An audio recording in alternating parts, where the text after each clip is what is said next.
So we'll have plenty of time for discussion. I think people are still trickling in, so I'll go a little bit slowly and just do a brief introduction to Sushma Raman, who's our speaker for the Global Studies Colloquium this week.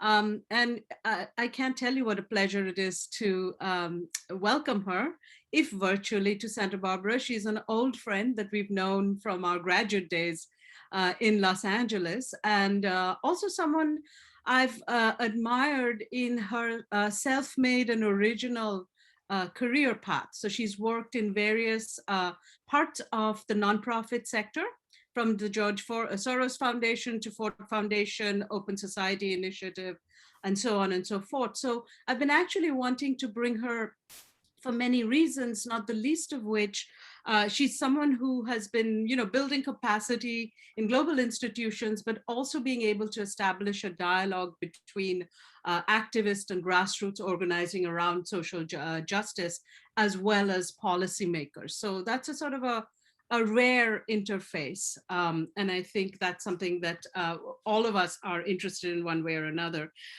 So there are several people here. I see many people, some people from film and media studies and others who are in this world of an expanding telecommunications infrastructure and environmental damage.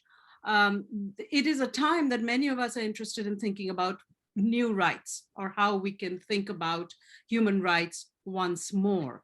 So Sushma is currently the executive director of the Carr Center for Human Rights Policy at Harvard University's Kennedy School of Government. And she's coming to us with a new book today that she co-authored with Bill Schulz, the former CEO of Amnesty International in the US. And the book, here it is The Coming Good Society: Why New Realities Demand New Rights. And this was out from Harvard University last year. So with that introduction, let me turn it over to Sushma. Thank you so much, Vishnu. I'm really delighted to be here, although I'd much rather be in Santa Barbara with the beautiful balmy weather and the palm trees and the ocean and the beautiful landscape. So, but it's delightful to join all of you today. And the weather in Cambridge is pretty nice, actually. So I wanted to just start by sharing a little bit about my background, and Vishnu gave you some of that context. So I like to refer to myself as a PhD doer. So I'm really a practitioner in the university setting now. And I started my career working in more grassroots organizations.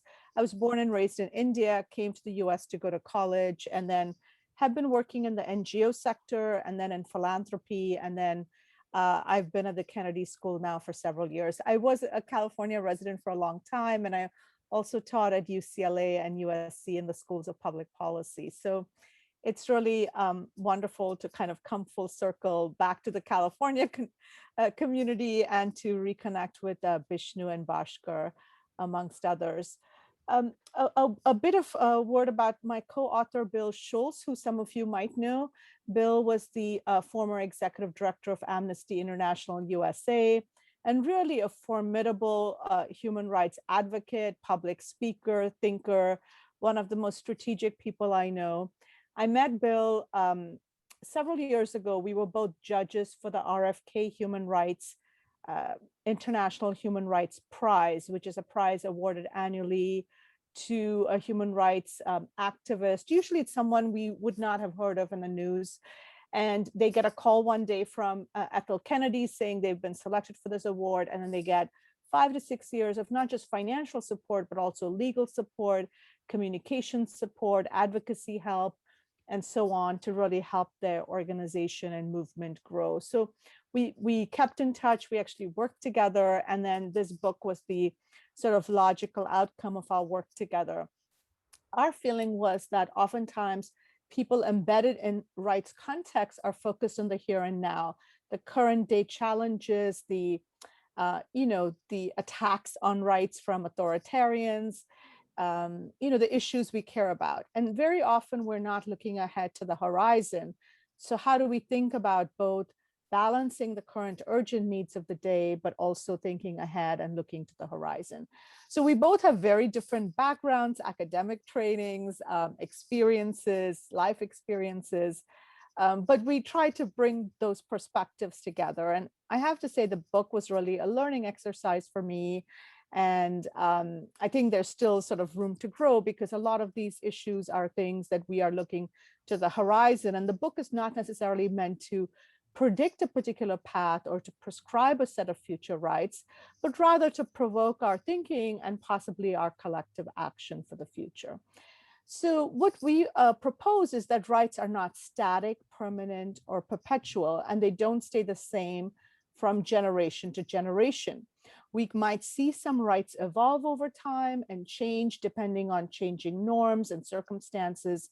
In some cases, of course, we might see rollbacks of rights, as we have seen recently in the United States, but also many other places around the world.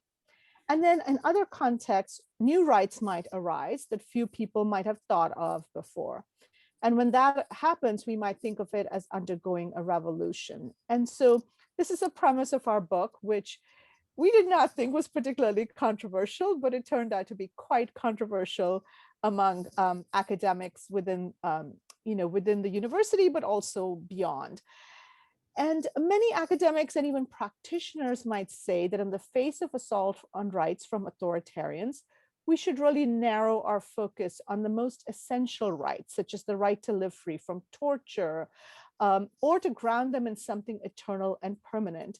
And what we do in the book is really argue the opposite. Traditional understandings of rights as indestructible have not dissuaded authoritarians from dismantling rights and attacking rights claimants. And every generation has had to grapple with this expansion of rights. Just think in the past half century about expansion of rights for women, LGBTQ communities, members of racial minority groups, as well as indigenous communities. And we've also had to contend with the rollback of rights and the full-on assault on rights. So I'm going to just lay out a couple of issues that we tackle in the book. One related to the reconceptualization of an existing right due to technological enhancements, and one a new right. And again, we don't mean to prescribe or to predict the future, but really to lay out a set of considerations for us as we think about the future horizon for rights. And then I'd love to have a conversation with all of you to answer your questions about the book or anything else that you might like to chat about in the rights domain. So have you ever prayed in a mosque, frequented a gay bar, registered at an online dating site, or visited an abortion clinic? Have you eaten a beef burger in India, clicked on a link to a dissident website in China, or participated in a protest against corruption in Mexico? Government agencies and police departments can gain access to even the most personal facts about you. Facts like these with the click of a button, thanks to increasingly sophisticated technological tools. Private companies can too. Your photograph on a social media profile can be combined with your consumer choices to identify all sorts of information about you, some confidential and some public. Whether as citizens or consumers, virtually our every move is being watched, documented, downloaded, shared, coded, and collated with other people's data.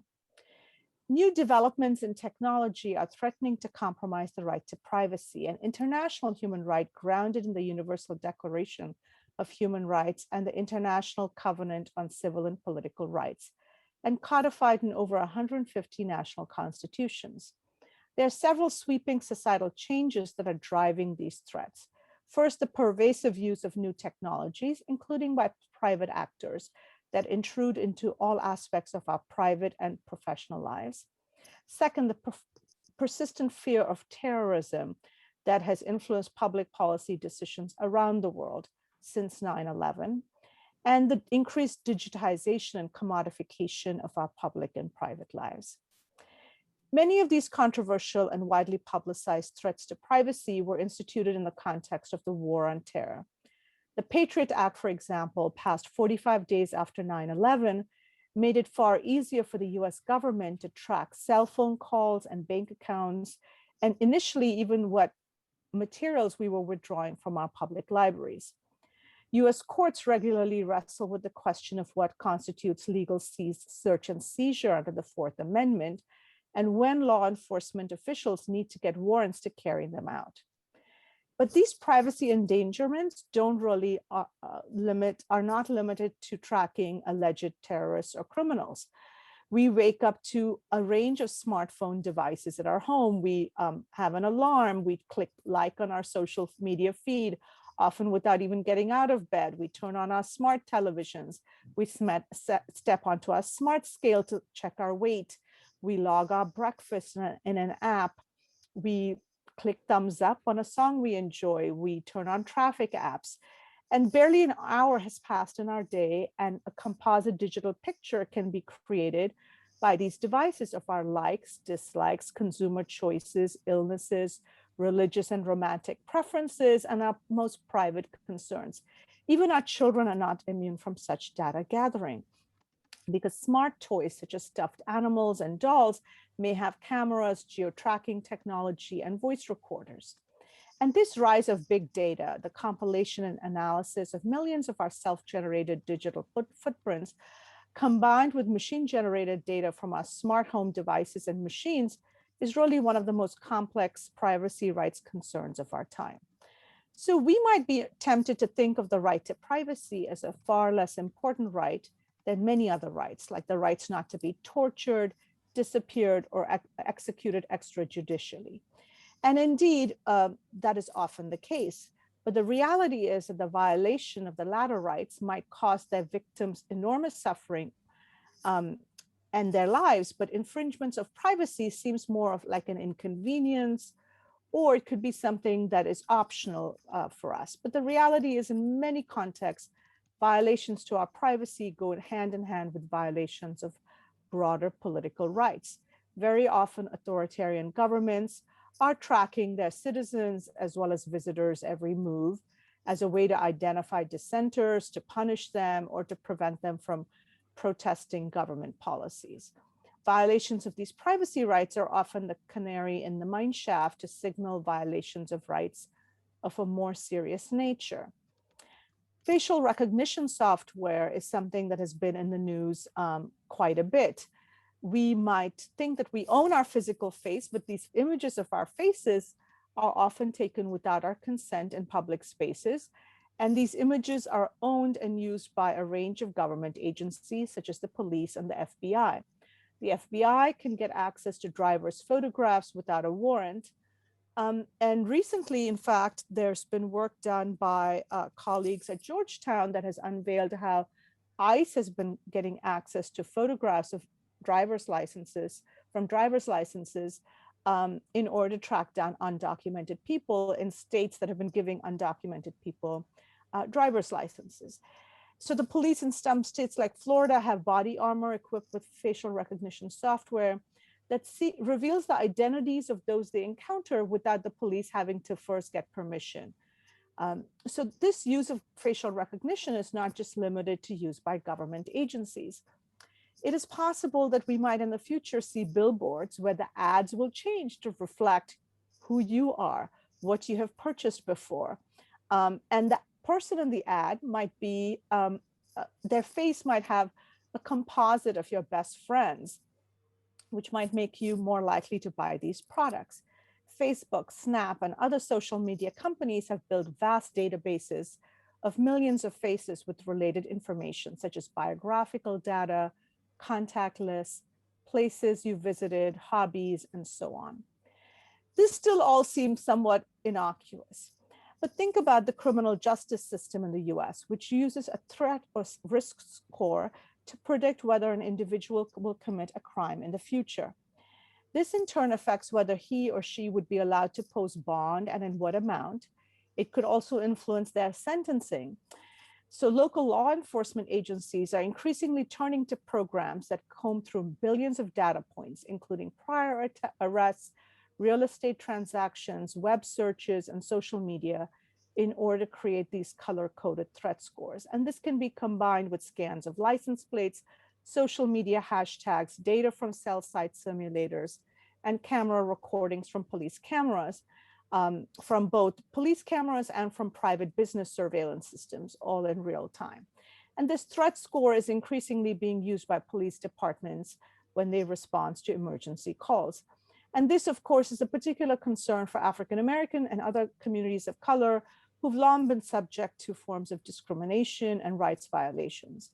In fact, an investigation by ProPublica revealed that the software algorithm used in the US criminal justice system asked some questions that seem to disproportionately and adversely affect African Americans, even when there's not an explicit question about the individual's race.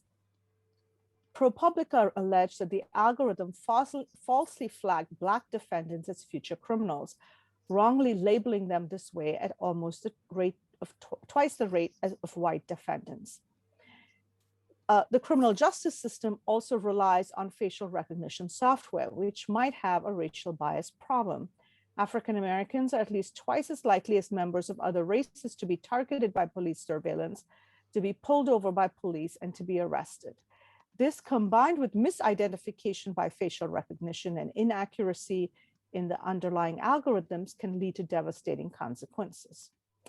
The immigration system in many countries is increasingly using surveillance technologies, not just at the physical borders where you might think that people are crossing or entering, but in communities much beyond these physical borders and in ways that automate these data collection and decision-making efforts. ICE, as I mentioned, uses sophisticated technologies, not just to surveil the border, but also to amass large troves of information on immigrants and US-born alike. And this has significant implications for our privacy, freedoms, and dignity. And around the world, governments are tracking protests on the street, the outrage that is breaking out online, and muzzling the freedom of speech and expression for human rights activists, journalists, anti-corruption advocates, environmental defenders, and LGBTQ activists as well.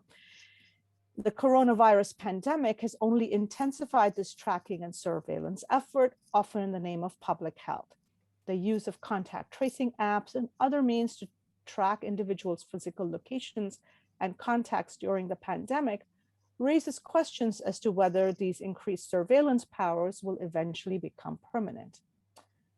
While this right to privacy might be a well-established right, we might want to think about how we exercise such a right in the face of these sophisticated technological advancements. Activists in the US have been working on a ban or moratorium on the use of facial recognition technology in cities like Detroit.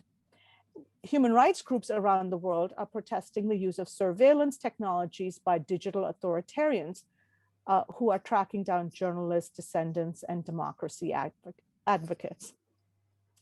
And the right to be forgotten in Europe allows EU citizens the power to ask that certain sensitive information be removed from search results. Now, if human rights in the digital age are one set of concerns facing communities and societies around the world, another set of concerns we could think about broadly could focus on economic rights in an age of accelerating inequality. Now, human rights are often seen as comprising civil and political rights, such as the right to vote or the right to live free of torture, and then economic, social, cultural rights, such as the right to food or the right of labor. Human rights organizations in the global north are often accused of focusing more on civil political rights than economic rights. But the reality is, in community organizations and social movements around the world, the quest for economic rights and civil political rights are indivisible and seamlessly connected.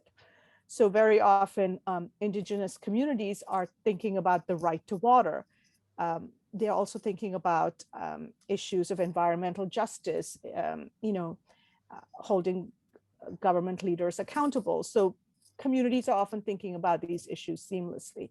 One right that we propose in the book, the right to live free from corruption, could really make a significant difference, we believe, in the ability of communities around the world to strengthen economic rights. 750 million people around the world live on less than $2 a day.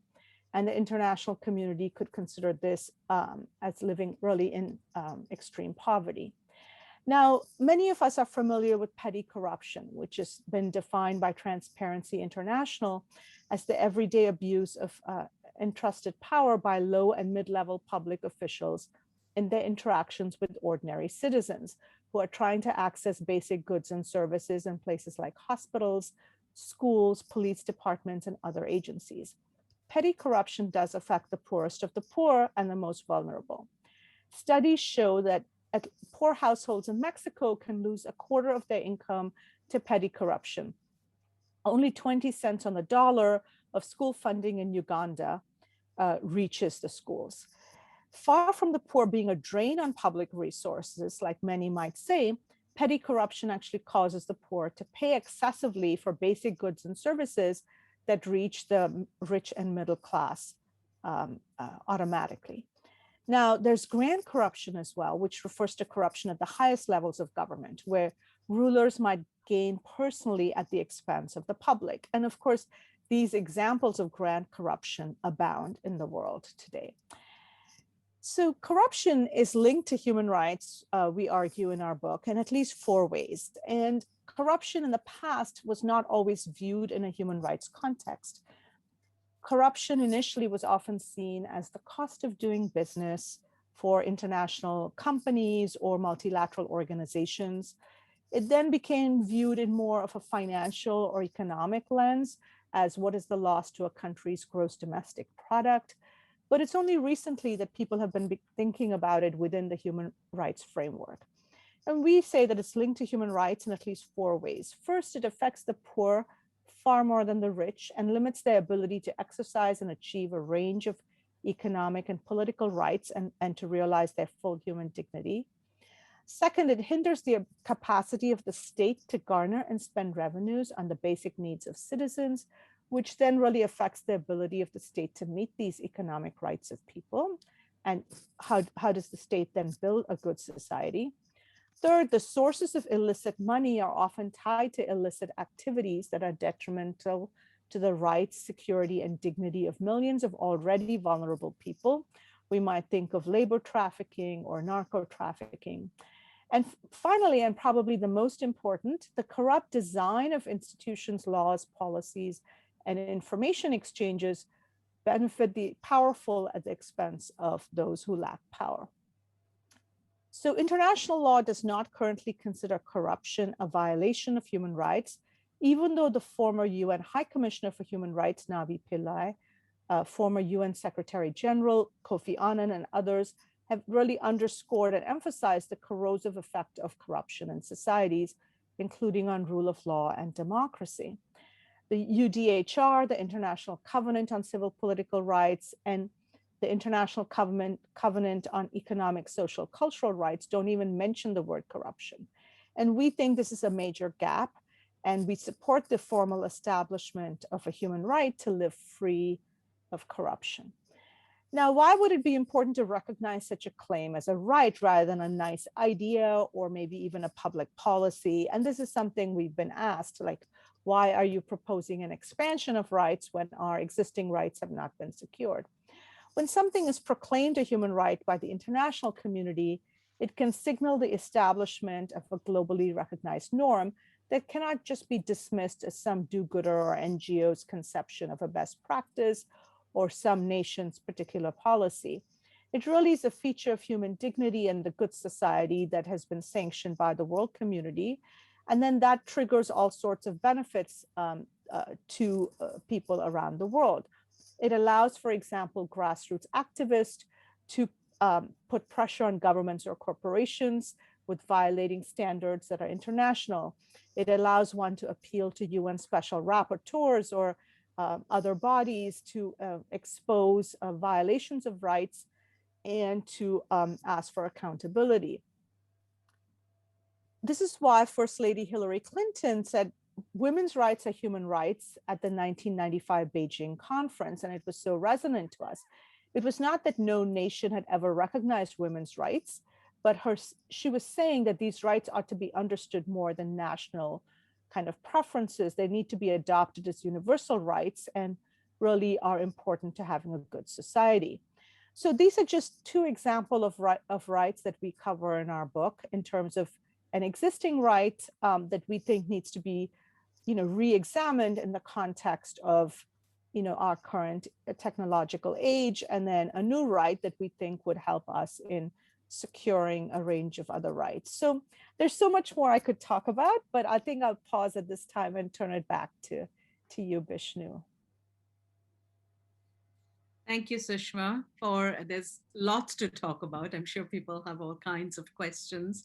So I'll just start us off. I was very taken in reading the book about your future-oriented conception of rights as a process.